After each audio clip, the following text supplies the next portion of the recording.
Sunan Kudus berpikir iki sapi termasuk sing dikeramatake, iki nek disembelih menyinggung perasaane orang lain.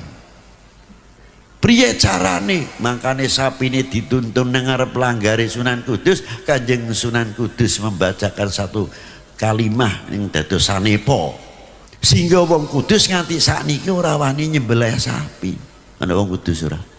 Nek wong Demak Kudus mesti ngerti.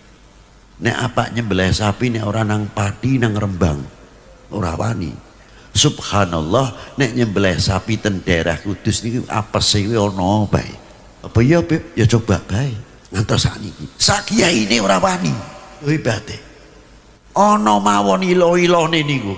Allah taala sedaya ingkang maringi sebab medal saking lisane kekasihipun Allah taala Imam Ja'far Shadiq Sunan Kudus bin Imam Ahmad rahmatillah. Assalamualaikum warahmatullahi wabarakatuh. Alhamdulillah, salatu wassalamu ala rasulillah, ma ba'd. Kaum muslimin yang dirahmati Allah subhanahu wa ta'ala, sudah kita simak tadi cuplikan ceramah Habib Lutfi, di mana beliau menceritakan tentang dakwah Sunan Kudus pada zaman dahulu. Memang dakwah di zaman dahulu, para ulama itu menghadapi orang-orang yang jahil, orang-orang yang buta terhadap agama Islam, orang-orang yang mereka tidak berpendidikan, sehingga mereka harus membuat metode dakwah yang sehalus mungkin agar bisa diterima oleh masyarakat. Sebagai contoh yang dilakukan oleh Sunan Kalijaga yang mencetuskan acara tahlilan. Acara tahlilan di zaman dahulu itu adalah metode dakwah, bukan amaliyah. Di zaman Sunan Kalijogo, ketika ada orang yang meninggal dunia, masyarakat memiliki keyakinan bahwa selama 40 hari arwah orang yang meninggal dunia itu akan terus bergentayangan, belum akan masuk ke alam nirwana apabila keluarganya yang masih hidup itu masih terus bersedih, masih menangis, dan masih meratapi kematian orang tersebut. Sehingga mereka mengisi hari ke-1, hari kedua, hari ketiga, sampai ke-40 dengan cara bersenang-senang. Ada yang berpesta, ada yang minum minuman keras, ada yang main judi, sabung ayam, dan sebagainya. Sehingga Sunan Kalijogo mempunyai inisiatif untuk memasukkan nilai-nilai Islam kepada orang-orang jahiliyah tersebut. Kemudian dibuatlah acara di tempat kematian tersebut, kemudian dikenalkan bacaan-bacaan Al-Quran, diajarkan bacaan-bacaan Al-Quran, bacaan zikir, sholawat, dan sebagainya. Dengan harapan lambat laun nantinya mereka ini akan mengenal dan hafal bacaan-bacaan Al-Quran. Kemudian ketika mereka sudah benar-benar masuk ke dalam agama Islam, ketika mereka mau beribadah, terutama mengerjakan sholat, mereka sudah bisa, karena bacaan-bacaan sholat mereka sudah hafal. Dan harapan Sunan Kalijogo bahwa nantinya ini akan ada yang meluruskan, ya, bahwa acara tahlilan itu bukanlah sebuah bentuk amaliyah. Sehingga kalau masyarakat sudah mengenal Islam, tahlilan itu diperintahkan untuk ditinggalkan. Karena itu bukan bentuk amaliyah, tapi itu metode dakwah. Itu cara untuk mendakwahi orang-orang jahil pada zaman dahulu. Tapi ternyata sampai sekarang itu diyakini sebagai sebuah amalan. Bahkan sesuatu yang disunahkan, kemudian dijadikan amaliyah tetap. Makanya sebagian mereka tidak mau untuk meninggalkan acara tahlilan. Karena tahlilan bukan lagi diyakini bahwa itu adalah cara untuk mendakwahi masyarakat pada zaman jahiliyah. Dan parahnya, ketika ada orang yang meluruskan masalah tersebut, mereka sebutlah orang-orang tersebut dengan Wahabi. Orang-orang yang tidak mau mendoakan orang-orang yang sudah mati. Ini namanya gagal faham total. Begitu juga masalah Sunan Kudus yang berdakwah di zaman dahulu, beliau tidak membolehkan kaum muslimin untuk menyembelih sapi. Dan itu untuk sementara. Karena pada saat itu sebagian besar kaum muslimin, keyakinan-keyakinan Hindunya ini masih kental. pemahaman-pemahaman orang Islam ini masih lemah.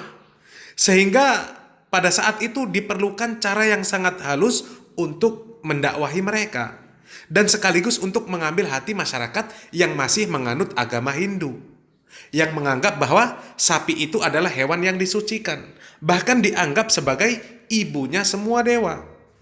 Kalau pada saat itu Sunan Kudus menyembelih sapi, maka bukan tidak mungkin akan terjadi polemik, akan terjadi keributan, bahkan memungkinkan terjadi peperangan antar umat. Karena yang akan memprotes masalah tersebut, penyembelihan sapi tersebut, itu bukan hanya umat Hindu, tapi juga kaum muslimin yang masih percaya dengan keyakinan-keyakinan agama Hindu. Sehingga untuk menghindari mudarat yang besar, Sunan Kudus memilih untuk menyembelih hewan kurban selain sapi. Lalu apakah masih relevan metode dakwah yang digunakan oleh Sunan Kudus yang seperti itu diterapkan di zaman sekarang? Maka jawabannya tidak lagi relevan. Mengapa? Sekarang ilmu sudah menyebar.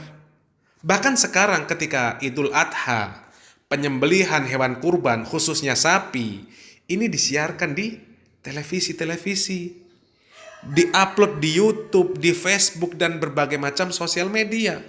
Dan ditonton juga oleh orang Hindu. Bahkan orang-orang Hindu di seluruh dunia ini bisa menyaksikan.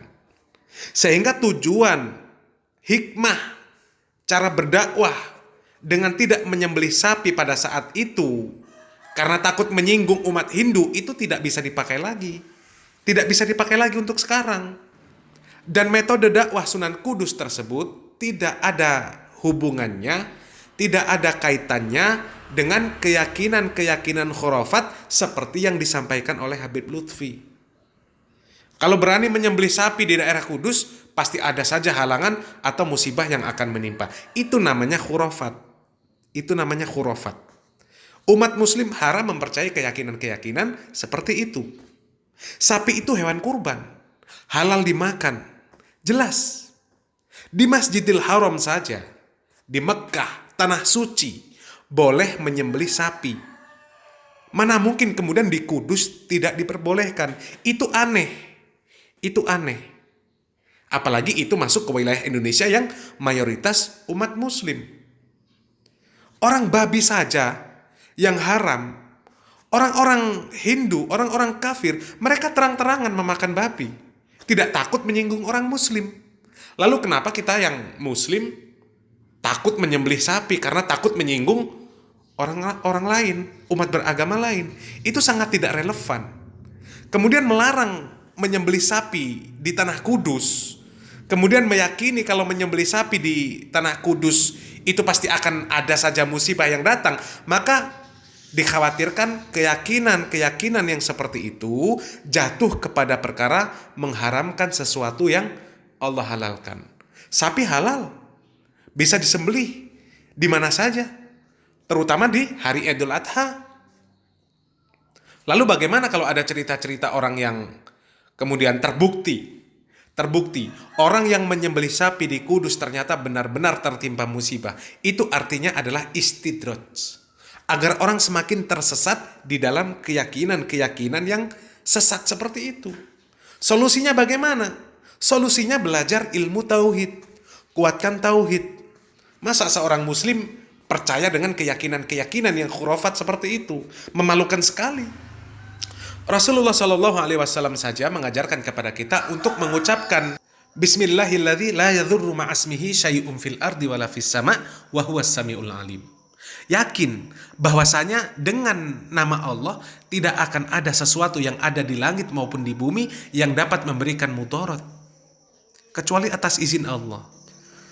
Allah Subhanahu wa taala mengatakan, "Qul la yusibana illa ma kataballahu lana huwa maulana wa 'alallahi falyatawakkalul mu'minin."